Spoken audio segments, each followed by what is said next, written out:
Digital elevation model, এটাকে drag and drop করি, দেখেন ড্র্যাগ এন্ড ড্রপ করলে এরকম একটা মডেল চলে আসছে। এটা আপনার চলে আসছে, যে ডাউনলোড করতে পারছেন তারা এরকম চলে আসছে। এটার ক্ষেত্রেও আপনি যদি প্রজেকশনটা দেখেন, এটার প্রজেকশনও GCS WGS 9084। সো আমাদের প্রজেকশন সিস্টেম সেম আছে। আমরা এই অংশটুকু কেটে নিব। যদি এই অংশটা কেটে নিতে চাই, আমরা যে টুলটা ব্যবহার করব, ডেটা ম্যানেজমেন্টের ক্লিপ টুলটা ব্যবহার করব। ক্লিপ, এখানে ক্লিপের আমরা হচ্ছে অ্যানালাইসিস না ডেটা ম্যানেজমেন্ট, এটা সবসময় মাথায় রাখবেন। রাস্টারের ক্লিপ করতে চাইলে ডেটা ম্যানেজমেন্টের ক্লিপ ব্যবহার করবেন, আদারওয়াইজ আপনি রাস্টারের ক্ষেত্রে এক্সট্রাক্ট বাই মাস্ক এই টুলটা ব্যবহার করবেন। এক্সট্রাক্ট বাই মাস্ক, এই যে এক্সট্রাক্ট যেটা আছে এখানে, এক্সট্রাক্ট বাই মাস্ক নামে একটা টুল আছে। আমি ক্লিপটা ব্যবহার করতেছি, ডেটা ম্যানেজমেন্টের ক্লিপ। ক্লিপটা ব্যবহার করার পরে আমি রাস্টারটাকে ইনপুট দিয়ে দিব। এখানে রাস্টার ইনপুট দিয়ে দিলাম, আর এক্সটেন্ডে দেব সিরাজগঞ্জ। বাকি এখানে দুটাকে চেক করে দিব, এবং নো ভ্যালুকে আমি 0 দিয়ে দিব। নো ভ্যালু নেগেটিভ একটা ভ্যালু লিখেছে, আমি এটাকে 0 দিয়ে দিলাম। নো ভ্যালু থাকলে 0 হয়ে যাবে। আর এখান থেকে আমরা এই ক্লিপের এরিয়াটা আমরা লিখতে পারি যে সিরাজগঞ্জ DEM, সিরাজগঞ্জ ডেম লিখে জাস্ট ওকে করি। আমি আজকে একটু দ্রুত যাব, যে মোটামুটি আপনাদের দেখানোর জন্য। পরবর্তীতে আপনার ভিডিও থেকে দেখে করতে পারবেন। আর আপনাদেরকে ভিডিওর রেকর্ডিং বা এগুলো দিয়ে দেওয়া হবে, ওটা দেখে আপনাকে এটার উপর একটা নোট তৈরি করতে হবে। আমি যে প্রসেস গুলো করাচ্ছি এগুলোর উপর একটা নোট থাকবে, গত দিনের এবং আজকের দিনে। যারা সেকেন্ড ফেজে আছেন, আপনারা যারা জানেন না তাদের ক্ষেত্রে বলে রাখতেছি, কারণ আদারওয়াইজ আপনি ইউটিউবে অনেক ভিডিও পাবেন, সেখান থেকে দেখে নিতে পারবেন। আর যদি এখানে করেন, তাহলে সেক্ষেত্রে আপনাকে নোট বানাতে হবে, আপনাকে যে কাজগুলো দেওয়া হবে সেই কাজগুলো কমপ্লিট করতে হবে। আচ্ছা, এরপরে আমার এই ক্ষেত্রে আমি যেটা করলাম, ডেমটাকে ক্লিপ করে নিয়েছি। আমার ক্লিপ করা হয়ে গিয়েছে, আমরা যদি দেখি, আর দেখেন আমাদের ডেমটা ক্লিপ হয়ে গিয়েছে সিরাজগঞ্জের জন্য স্টাডি এরিয়া। বাকিগুলো আমার লাগবে না, রিমুভ করে দিচ্ছি। এবার ডেমের সিম্বলজিতে আমরা যাই। গতদিনে কি আমি সিম্বলজি দেখিয়েছিলাম? না সিম্বলজিতে যদি স্যার। যাই, এই সিম্বলজি থেকে আমরা যে কোনো কালার দিতে পারি। এখান থেকে এলিভেশন একটা কালার দিতে পারি। তবে ডেমের ক্ষেত্রে কমন যে কালারটা আমরা কমন ব্যবহার করি, দুইটা কালার। এই একটা কালার ব্যবহার করা হয়ে থাকে, আর একটা হচ্ছে নিচের দিকে একটা কালার আছে, যেটা হাই এলিভেশনে আপনার হচ্ছে এলিভেশন বাল। এই কালারটা হচ্ছে ডেমের ক্ষেত্রে বেশি ব্যবহার করা হয়। এছাড়া আপনি যে কোনো কালার দিতে পারবেন আপনার ইচ্ছা মতো সিম্বলজি। এবার আমরা যদি ডেমটাকে ক্লাসিফাই আকারে দেখাতে চাই, এটা হচ্ছে আমরা যে কোনো একটা কালার দিলাম, কিন্তু আমরা কয়েকটা ক্লাসে ভাগ করতে চাচ্ছি। আমরা ডেমের দিকে যদি তাকাই, ডেমের কোন একটা লোকেশনে এর এলিভেশন কত, এই এলিভেশনটার ক্ষেত্রে যদি আমরা দেখতে চাই, এখানে এই আইডেন্টিফাই বা টুলটা রয়েছে, এটাকে ক্লিক করে যে কোনো জায়গায় ক্লিক করলে এর পিক্সেল ভ্যালু চলে আসবে। পিক্সেল ভ্যালু 8, মানে এটা হচ্ছে 8 মিটার, মিন সি লেভেল থেকে 8 মিটার। মাঝামাঝি কোথাও দিলে 17, 20, 15, 14, কয়টিগুলো যদি দেই 21, এগুলো তার পিক্সেল ভ্যালু, মানে এগুলো তার এলিভেশন ভ্যালু, মিন সি লেভেলের রেসপেক্টে কতটুকু হাইট। সো আমরা হাইটটাকে কয়েকটা ক্লাসে চাইলে আমরা ভাগ করতে পারি। এখান থেকে আমরা প্রপার্টিতে যাই। আমরা চাইলাম যে না, আমরা এভাবে সিম্বলজি করবো না, আমরা কয়েকটা ক্লাসে ভাগ করবো। সাপোজ আমরা 5টা ক্লাসে ভাগ করবো। তাহলে 5টা ক্লাসে গিয়ে আমরা জাস্ট অ্যাপ্লাই করে দিতে পারি। তাহলে 5টা ক্লাসের জন্য আমরা কালার যদি চেঞ্জ করে দেই, 5টা কালার দিতে পারি। সাপোজ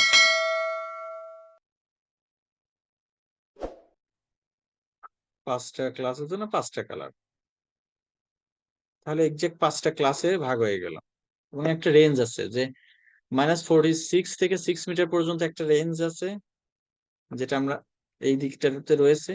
তারপর হচ্ছে 6 থেকে 11 মিটারের একটা রেঞ্জ আছে, এটা এরপরের হাইট, তারপরের হাইট। আমরা আরো অ্যাডভান্স লেভেলে যেতে পারি। এখানে ক্লাসিফাই যদি চলে যাই, এখানে অ্যাডভান্স, এটা হচ্ছে ন্যাচারাল ব্রেকে করেছে। সে ন্যাচারাল ব্রেকে সে হিস্টোগ্রাম দেখে সে করেছে।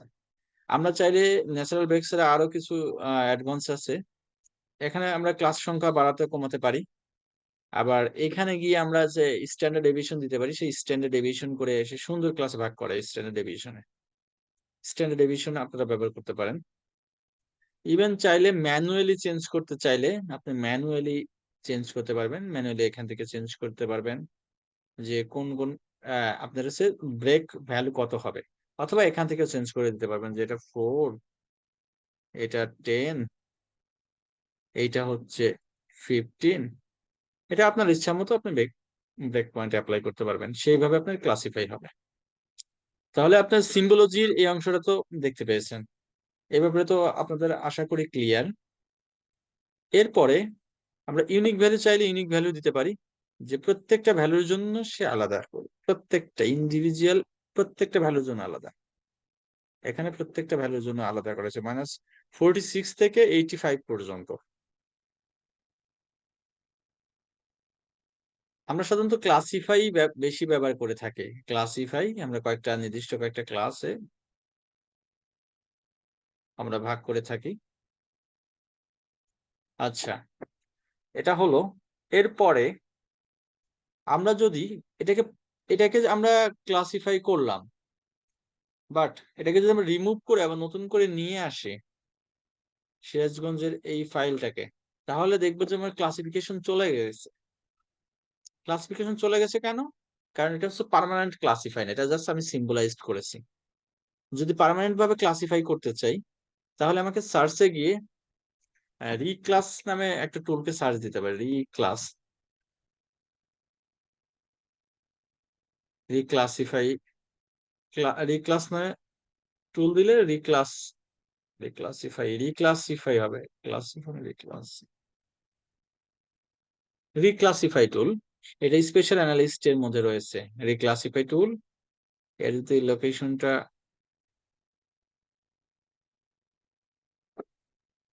এর ডিটেইলার্সে লোকেশনটা দেখতে চাইলে টুল বক্সের কোথায় রয়েছে? আচ্ছা, এখানে আসেনি। এই টুলটাকে ওপেন করলাম। রিক্লাসিফাই টুলে আমরা সিরাজগঞ্জের ডেমটাকে ইনপুট করি। এবার দেখি আমরা যেভাবে ক্লাসিফাই করেছিলাম ঠিক সেম ভাবে সে নিয়েছে, এবং ওল্ড ভ্যালুকে সে নিউ ভ্যালু দ্বারা রিপ্লেস করবে। সে নতুন ভ্যালু দ্বারা রিপ্লেস করবে। এখন একবার যদি সে রিপ্লেস করে, তাহলে পুনরায় আর সে সেম ভ্যালুতে আর ফেরত যেতে পারবে না। এটা মাথায় রাখবেন, একবার যদি সে রিপ্লেস করে পুনরায় আর সেম ভ্যালুতে ফেরত যেতে পারবে না। আমরা যেটা করতে চাচ্ছি, এখানে গিয়ে আমি চাচ্ছি স্ট্যান্ডার্ড ডেভিয়েশনটা দেই, স্ট্যান্ডার্ড ডেভিয়েশন দিয়ে ওকে করি, এবং নতুন ভ্যালু 1 থেকে 7টা ক্লাসে ভাগ হবে। এখান থেকে আপনি চাইলে নাম চেঞ্জ করে দিতে পারেন। আমি এখান থেকে জাস্ট ওকে করে দিলাম। এবার দেখেন নতুন যে এটা এসেছে, তা যদি আইডেন্টিফাই যাই, দেখেন এর পিক্সেল ভ্যালু হচ্ছে 3। এই পিক্সেল ভ্যালু কিন্তু আগে থেকে চেঞ্জ হয়ে গিয়েছে। আমরা যদি যাই, এখানে কিন্তু পিক্সেল ভ্যালু 3 ছিল না, পিক্সেল ভ্যালু 8 ছিল। এইখানে পিক্সেল ভ্যালু 20 ছিল। বাট এইখানে যদি পিক্সেল ভ্যালুতে যাই, ইয়েলো কালার গুলা পিক্সেল ভ্যালু 6, সমস্ত ইয়েলো 6 হয়ে গিয়েছে। সো 7টা ক্লাসে সে পার্মানেন্টলি ডিক্লাস হয়ে গিয়েছে। আচ্ছা, আর কিভাবে ম্যাপ জেনারেট করতে হয়, এইটা বিআরবিডির চ্যানেলে আছে, আপনারা দেখে নেবেন কিভাবে ম্যাপ জেনারেট করতে হয়। আমি শুধু এখানে দেখাচ্ছি যে এখানে গিয়ে ল্যান্ড ইউজ ল্যান্ড কভার, আমি আগের এটাই রয়েছে, ল্যান্ড ইউজ হবে না, এটা এলিভেশন ম্যাপ। লিজেন্ড দিয়ে দিবেন, সবকিছু চেঞ্জ করে নেবেন, ওইখান থেকে দেখে নেবেন। আর একটা জিনিস আমি দেখাচ্ছি, এইখানে এলিভেশনের ক্ষেত্রে লেভেল গুলো আপনি দিতে পারেন। এখানে এলিভেশন ভ্যালু 1 2 3 4 5 6 7 আছে। আপনি লেভেল গুলো চেঞ্জ করতে পারেন। সাপোজ এটা লো এলিভেশন, আপনি ভেরি লো এলিভেশন লিখে দিলেন, ভেরি লো এলিভেশন, এটা লো এলিভেশন।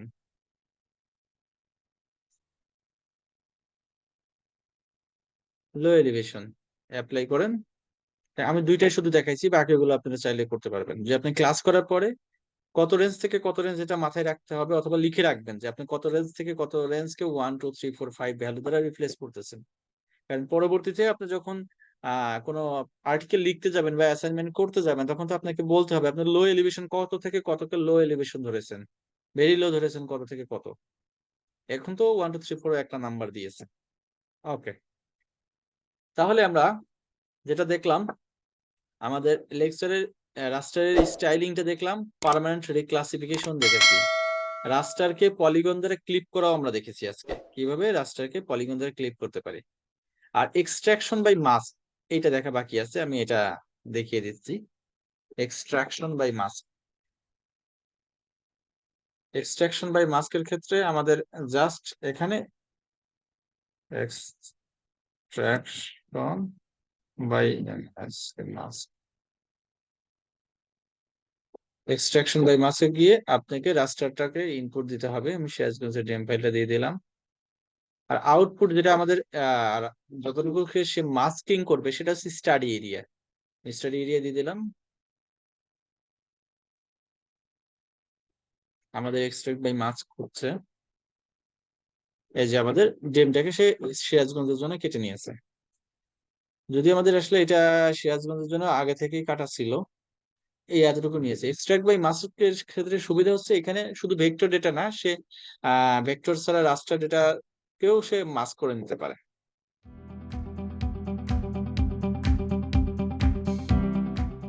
এর যে এক্সটেন্টটা দিব আমরা সেই এক্সটেন্টটাই নিয়ে নিবে।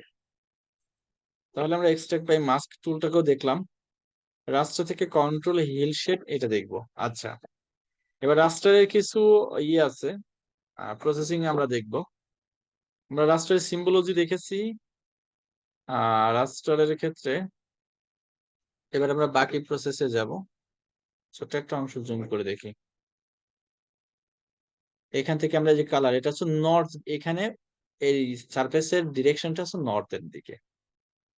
আবার যদি ইয়েলো দেখি, ইয়েলো হচ্ছে ইস্টের দিকে, এই সারফেসের ডিরেকশনটা হচ্ছে ইস্টের দিকে।